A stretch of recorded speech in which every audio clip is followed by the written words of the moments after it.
Paz do Senhor, irmãos. Amém? Irmãos, abra suas Bíblias no Evangelho segundo escreveu São João, capítulo de número 4.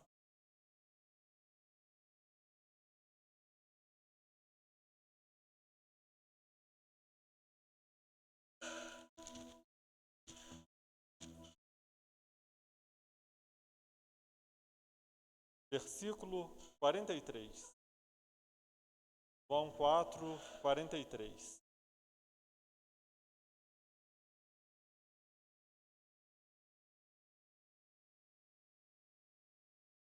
A cura do filho de um oficial do rei. E 2 dias depois, partiu dali e foi para a Galiléia, porque Jesus mesmo testificou que um profeta não tem honra na sua própria pátria. Chegando, pois, a Galiléia, os galileus o receberam, porque viram todas as coisas que fizera em Jerusalém no dia da festa, porque também eles tinham ido à festa. Segunda vez, foi Jesus a Caná da Galiléia, onde da água fizera vinho. E havia ali um oficial do rei, cujo filho estava enfermo em Cafarnaum. Ouvindo este que Jesus vinha da Judéia para a Galiléia, foi ter com ele e rogou-lhe que descesse e curasse seu filho, porque já estava à morte. Então Jesus lhe disse: se não virdes sinais e milagres, não crereis. Disse-lhe o oficial: Senhor, desce antes que meu filho morra. Disse-lhe Jesus: vai, o teu filho vive. E o homem creu na palavra que Jesus lhe disse, e foi-se. E desceu ele logo, saíram-lhe ao encontro os seus servos, e lhe anunciaram, dizendo: teu filho vive. Perguntou-lhes, pois, a que hora se achara melhor? E disseram-lhe: ontem às 7 horas a febre o deixou. Entendendo, pois, o pai que era aquela hora a mesma em que Jesus lhe disse: teu filho vive, e creu ele, e toda a sua casa. Jesus fez este segundo milagre quando ia da Judéia para a Galiléia. Vamos orar ao Senhor. Senhor, meu Deus e meu Pai, nos colocamos diante da sua palavra, crendo, meu Deus, que é o meio ordinário pelo qual o Senhor estabeleceu para que cresçamos no seu nome. Pedimos, meu Deus, que através da sua palavra a nossa fé seja renovada, a nossa fé cresça e dê fruto, Senhor. Pedimos que através da sua palavra conheçamos a Ti como único e suficiente Salvador. Pedimos que o Senhor abençoe a sua palavra para que ela venha entrar no nosso coração e venha frutificar. Transforma também, Senhor, o nosso coração. Transforma, Senhor, o nosso coração em terra propícia para receber a semente do Evangelho. Que através da sua palavra no nosso coração, o Senhor venha nos abençoar. Que possamos sair daqui mais fortes, Senhor, mais perto de Ti, prontos para viver uma vida que lhe agrada. No nome de Jesus, amém. Amém, irmãos. Irmãos, esse texto que nós acabamos de ler fala de mais uma das várias curas que o Senhor Jesus ele efetuou, ele curou, ele manifestou no tempo que ele estava vivo, no tempo que ele esteve aqui na terra, porque vivo ele ainda está, mas no tempo que ele estabeleceu para cumprir o seu ministério. A Bíblia mesmo fala que os livros do mundo não caberiam todos os milagres que Jesus fez. Então Jesus fez muitos milagres e milagres que nós nem conhecemos, porque nem todos eles estão escritos e relatados na sua palavra. Mas aqui tem apenas mais um deles. E os milagres de Jesus, além de curar aquela pessoa, trazer alívio para o sofrimento, de trazer vida para a morte, que talvez aquela doença poderia trazer a morte, ele vai muito além.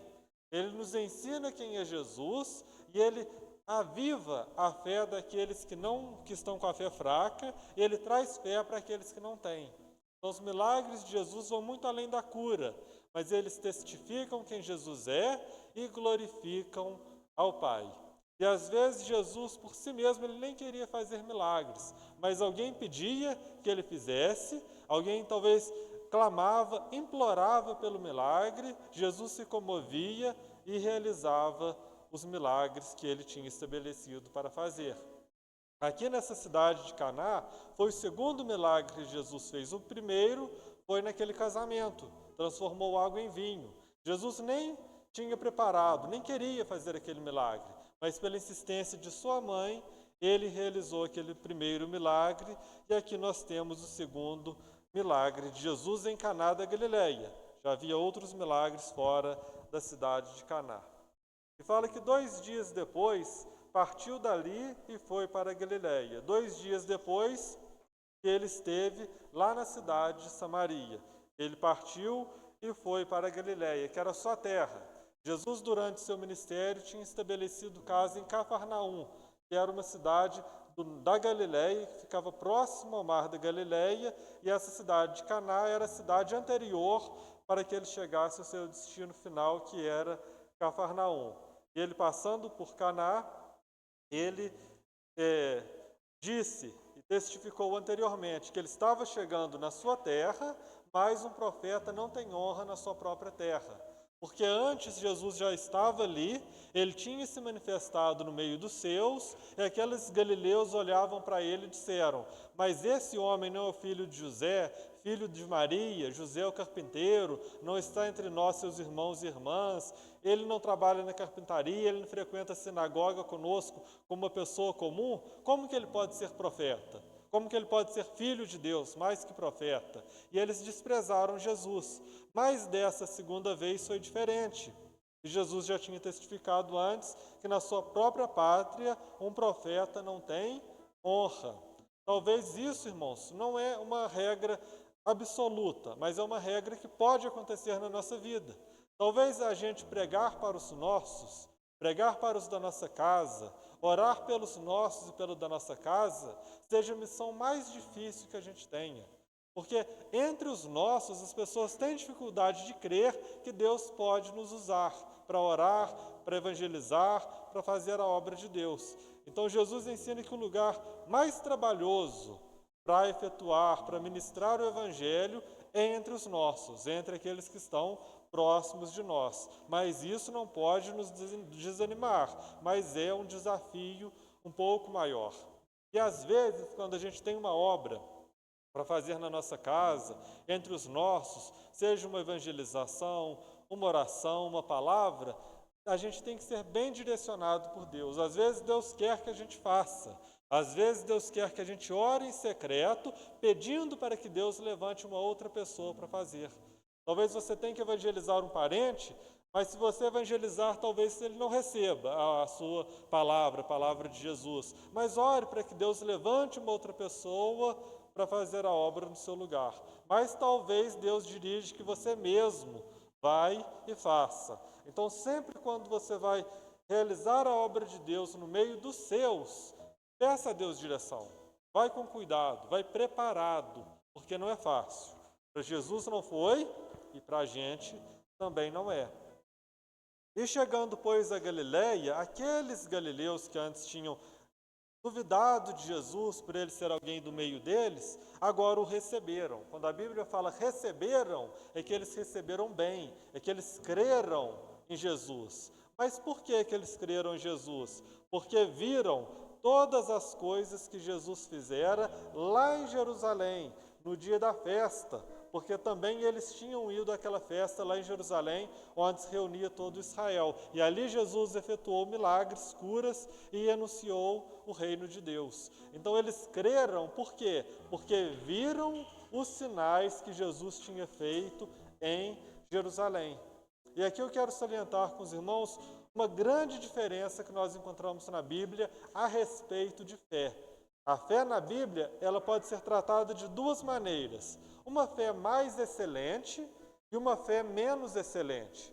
Não é que a fé segunda é inferior, porque toda fé, ela vem de Deus e ela é excelente. Mas a Bíblia fala de uma fé mais excelente e de uma fé menos excelente.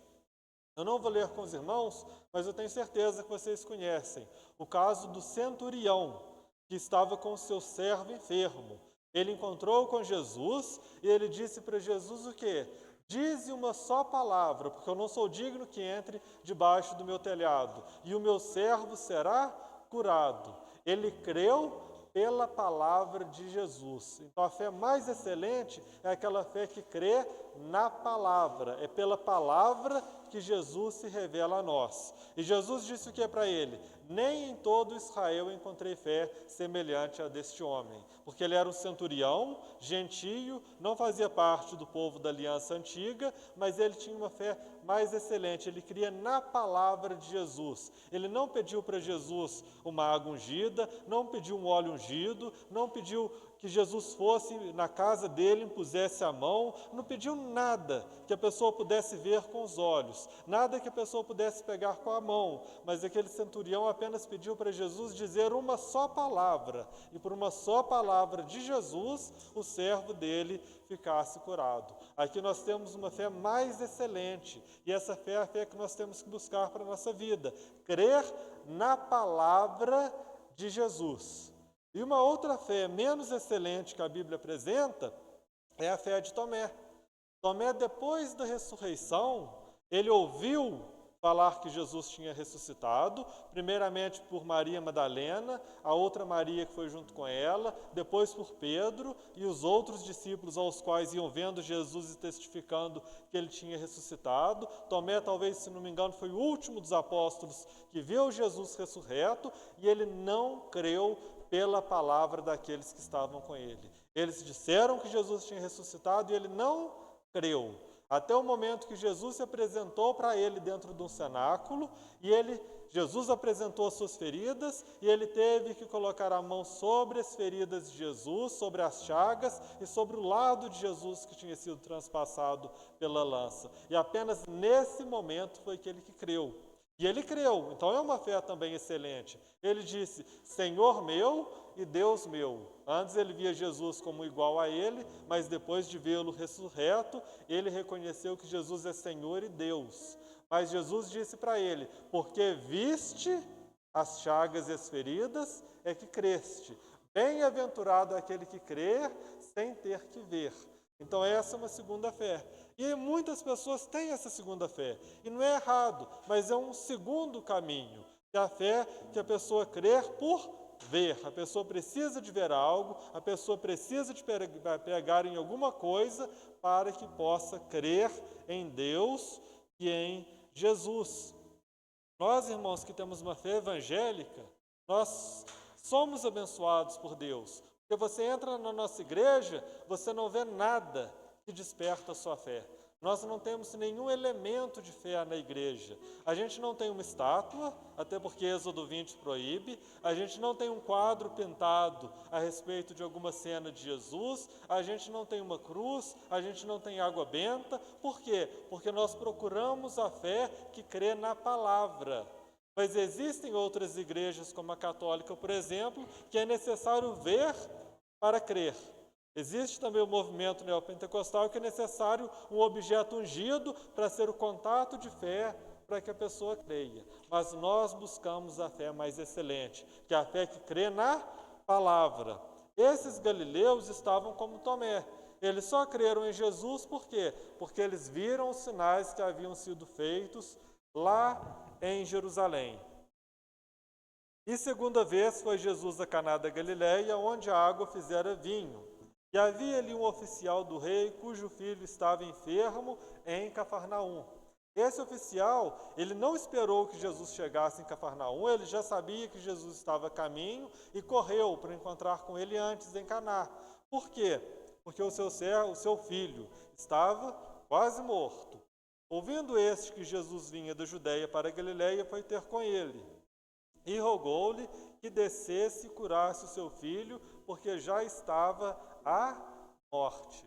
Irmãos, se nós temos alguma urgência, é necessário ir ter com Jesus, encontrar com Jesus. Nós não podemos esperar que algo aconteça. Não é errado orar pela cura. Não é errado orar para que algo aconteça na sua vida, depois da salvação.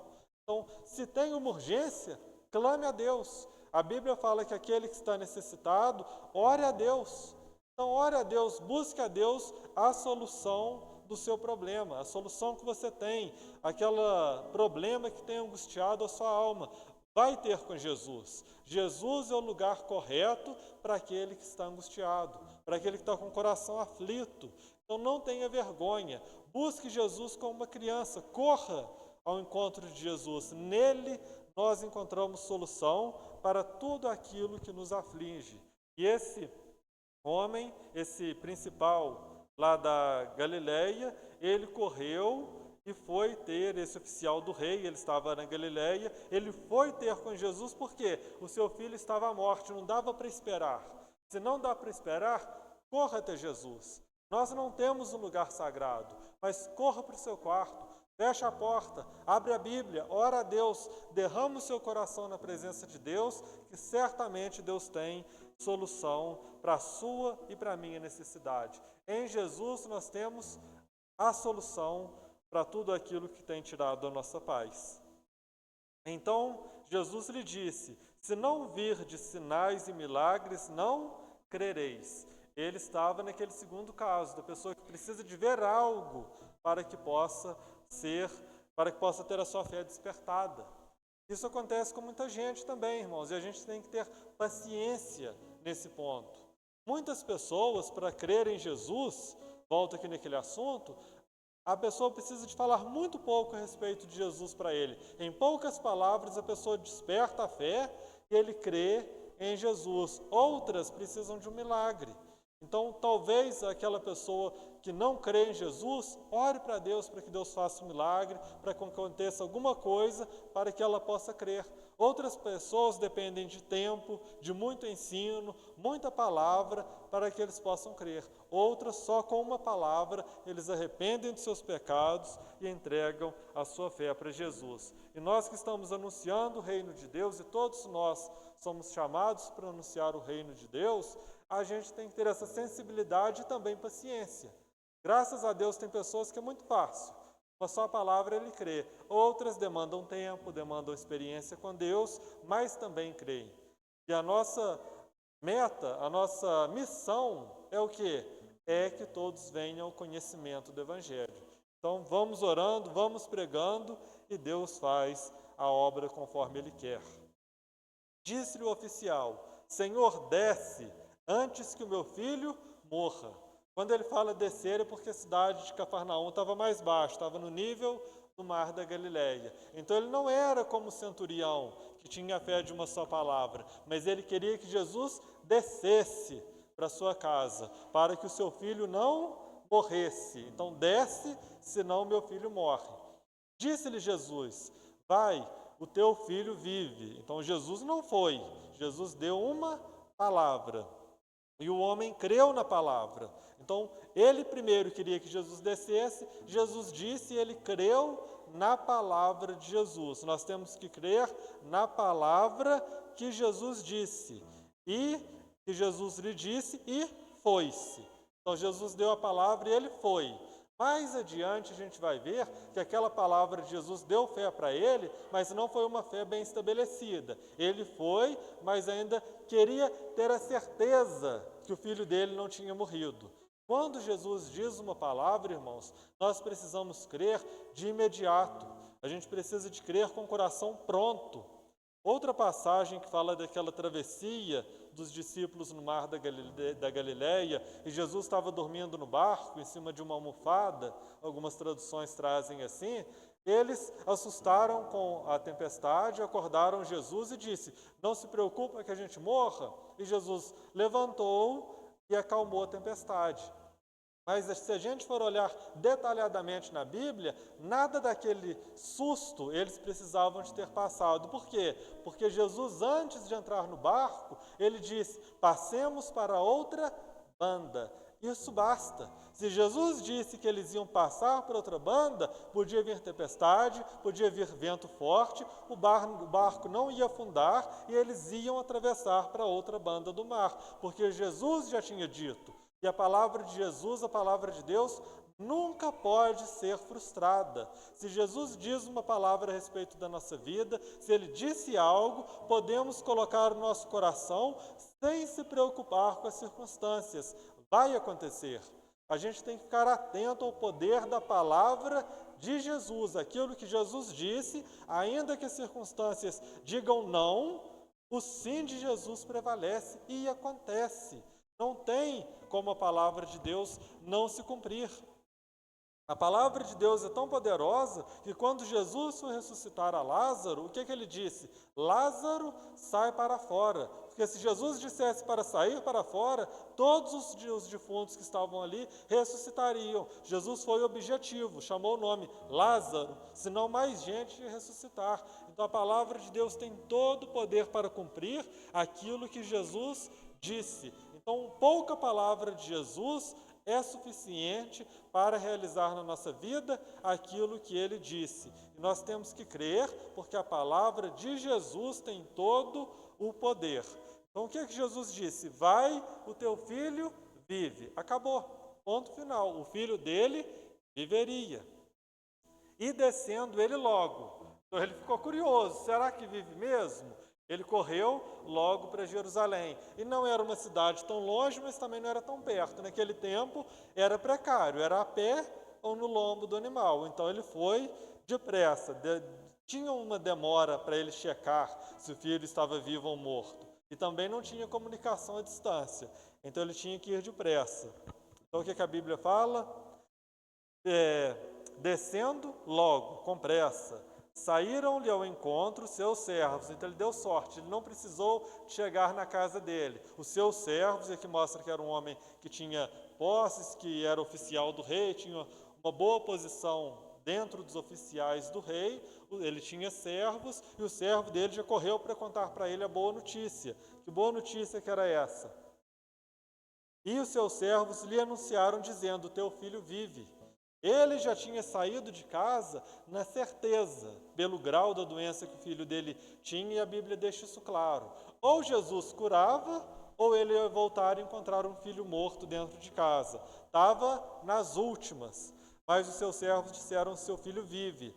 E ele ainda quis ter certeza que era milagre de Jesus. O que ele perguntou? A que horas se achara ele melhor? E disseram-lhe: ontem, às 7 horas, a febre o deixou.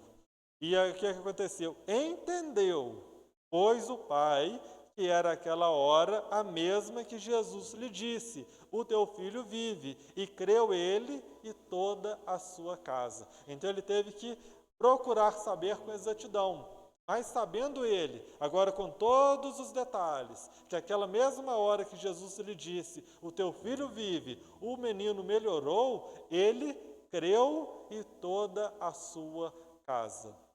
Então, o milagre que Jesus faz na nossa vida, quando Jesus nos salva, é algo que não é apenas para nós, é para os da nossa casa. A gente também tem que entender, irmãos, que Deus é um Deus de aliança. E quando Ele faz alguma coisa na nossa vida, quando Ele nos salva, é para a bênção, é para nós e para os da nossa casa. A salvação é individual, mas a aliança de Deus já foi estabelecida com a gente. E nós temos que orar pelos da nossa casa. A gente tem que buscar a salvação dos da nossa casa. Isso não significa que salvou um, salva todos da casa, mas a bênção de Deus já está sobre aquela casa, e basta que a pessoa se arrependa e todos daquela casa serão salvos. Os da nossa casa são o nosso primeiro ministério. A gente tem que se preocupar mais com o da nossa casa, mais em pregar para os da nossa casa e também viver o Evangelho. Eu lembro de um pastor que conversei com ele, e ele falou comigo que os que conhecem mais de perto os nossos pecados são quem? Nosso cônjuge, a nossa mulher, ou se no caso das irmãs, o seu marido. E se você leva uma vida para a glória de Deus, eles vão conhecer a Deus primeiro através da sua vida. Então a gente tem que preocupar muito com os da nossa casa, porque é uma missão que Jesus nos deu. E Jesus disse que aquele que não cuida dos seus não é apto para o reino de Deus. Então temos que preocupar com o cuidado dos da nossa casa em todas as esferas. Primeiro na questão de salvação, mas também na questão de orar, pedir a Deus que cure se houver doença, pedir a Deus livramento e também socorrer os da nossa casa em questões temporais. A pessoa não pode vir para a igreja e deixar os da sua casa abandonados. Talvez um filho necessitado, um filho doente. Temos que cuidar dos da nossa casa primeiro. Essa é a primeira missão que Jesus nos deu. E em toda a Bíblia, do Antigo ao Novo Testamento, de Gênesis a Apocalipse, a gente vê essa aliança que Deus estabelece com a casa. E se Deus estabeleceu essa aliança, é uma responsabilidade que Ele também nos dá. A gente vê isso com Josué claramente, a gente vê aqui nesse texto, a gente vê com o texto daquele soldado que estava para se matar-se porque 2 apóstolos tinham alcançado a quebra das correntes, e aí eles foram para sua casa, creram todos da sua casa, e todos da sua casa foram batizados. Cornélio, que era gentio, teve todos da sua casa batizados, então é sinal que todos creram. Então essa aliança de Deus com os da casa é estabelecido por toda a Bíblia. Então nós temos que crer e procurar essa bênção também para a nossa casa. E Jesus fez este segundo milagre quando ia da Judéia para a Galiléia. Por quê? Porque, como eu já disse, anteriormente havia tido o milagre da água transformada em vinho. Mas esse segundo milagre foi um milagre que teve uma expansão maior. Porque o primeiro milagre, apenas o mestre Sala, que era o cuidador da festa, é que viu o milagre, os discípulos que encheram as jarras de água e aqueles que estavam mais próximos. Mas esse segundo milagre alcançou muito mais gente. Muito mais gente creu que Jesus operava milagres. E algumas daquelas pessoas ainda achavam que Jesus era um profeta, mas depois viram que Jesus era mais que profeta. Era o Filho de Deus e também era o próprio Deus. Então, irmãos, para encerrar, nós temos que procurar a salvação para a nossa vida. Se você foi salvo, se você creu em Jesus, confessou a Cristo, os seus pecados são perdoados, você vai entrar no céu, você já tem a certeza da salvação, isso basta. Um milagre maior na nossa vida é a salvação. E se você já foi salvo, você pode viver a sua vida inteira sem ver nenhum outro milagre, que você já tenha a maior de todas as bênçãos que entrar no céu. Então, os milagres não são a nossa busca primeira. Nós buscamos primeiro o reino de Deus e a nossa salvação. Mas os milagres também fazem parte da vida cristã. Então, se tem necessidade, clame a Deus.